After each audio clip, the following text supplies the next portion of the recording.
여러분 안녕하세요. 반갑습니다. 화장품 읽어준 남자입니다.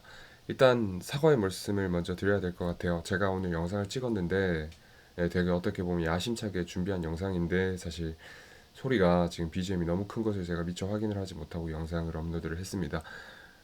밤에 들으시는데 귀가 아프셨을 것 같아요. 죄송합니다. 제가 앞으로는 아예 BGM을 넣지 않고 영상을 만드는 쪽으로 한번 생각을 해볼 테니까 여러분도 한번 들어보시고 괜찮으신지 판단해 주시면 좋을 것 같아요. 오늘은 클렌징 오일 어떻게 사용하면 여드름을 유발하고 그리고 제대로 사용하면 여드름을 유발할 수 있지 않다는 것을 좀 알려드리고자 영상을 찍게 되었습니다. 일단은 클렌징 오일을 제대로 사용하기 위해서는 이 유화라는 개념을 좀 알고 계셔야 되는데요. 유화가 뭐냐면 여러분들 오일이랑 실리콘 그리고 이 물 같은 경우에는 액체가 다 다르잖아요. 그러니까 잘 섞이지가 않습니다. 섞이지가 않는 것 정도는 알고 계실 거예요. 이런 것들을 섞이게 해주는 역할을 하는 성분들이 계면활성제인데요. 이 계면활성제는 사실 유화제랑 가장 똑같은 의미를 가지고 있어요. 제가 가끔씩 유화제랑 계면활성제를 다른 의미로 쓰기도 하는데 사실 이 유화제는 계면활성제랑 같은 개념이에요. 그러니까 유화를 시켜줄 수 있다는 건데 액체랑 액체를 같이 섞어줄 수 있는 역할을 하는 겁니다. 이 유화가 왜 중요하냐면 이제 우리가 사용하는 메이크업 제품들 같은 경우에는 실리콘 오일 그리고 오일류 그리고 뭐 식물성 추출물 이런 물 같은 성분들이 다 합쳐져서 만들어져요. 근데 이런 합쳐지는 것들을 메이크업이 녹는 과정이 필요하겠죠. 녹여주려면. 그렇기 때문에 이 메이크업을 녹여주려면 뭐가 필요하겠어요? 계면활성제 그리고 유화제가 필요하겠죠. 이 유화제 역할을 하는 것이 클렌징 오일입니다. 클렌징 오일의 유화 역할은 유화 과정을 통해서 극대화시킬 수 있는데요. 이 유화 과정이 그래서 클렌징 오일 사용하는 데 있어서는 가장 중요한 과정이라고 생각을 하시면 돼요. 이 유화 과정을 제대로 안 거치시게 되면 오일들이 아직 피부에 남아서 여드름을 유발하거나 아니면 트러블을 유발할 수 있는 원인이 되기 때문입니다. 이 유화 과정을 쉽게 생각을 하시면 안 돼요. 자, 그렇다면 클렌징 오일을 어떻게 사용하는 게 가장 올바른 사용 방법일까를 한번 보겠습니다. 일단은 클렌징 오일 하시기 전에 손을 비누로 깨끗하게 씻어주세요. 깨끗하게 씻어주시는 게 가장 중요합니다. 그 다음에 이제 물기가 있죠. 물기를 없애주기 위해서 수건에 물기를 닦아주세요. 닦은 다음에 클렌징 오일을 손에 덜어냅니다. 충분히 덜어낸 다음에 이제 물을 더하지 마시고 얼굴에 마사지를 하면서 롤링을 해주죠. 그럼 이제 메이크업이 조금씩 지워질 거예요.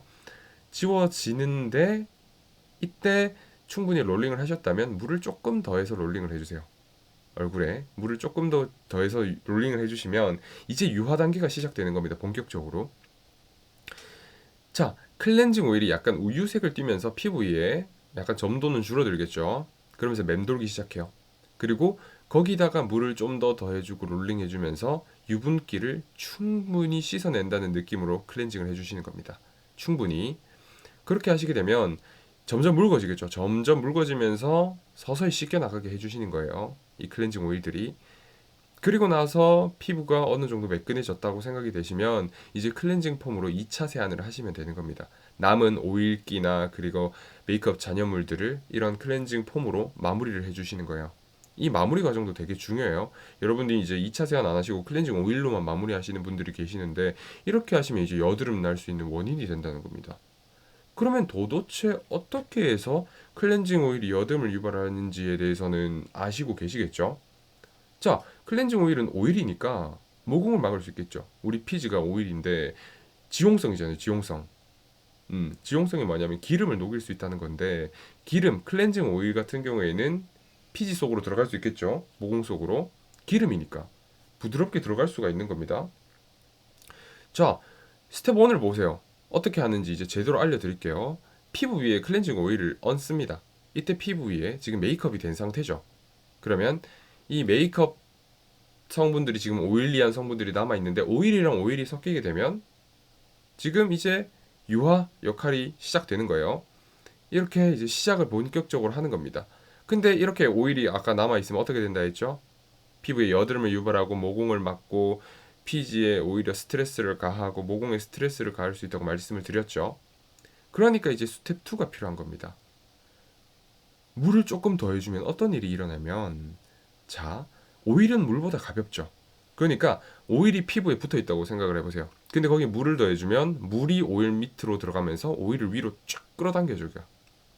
음, 끌어당겨주는데 계속 롤링을 해주시면서 이 오일이, 우리 모공에 붙은 오일들이 최대한 빨리 뽑혀 나올 수 있도록 해주시는 거예요.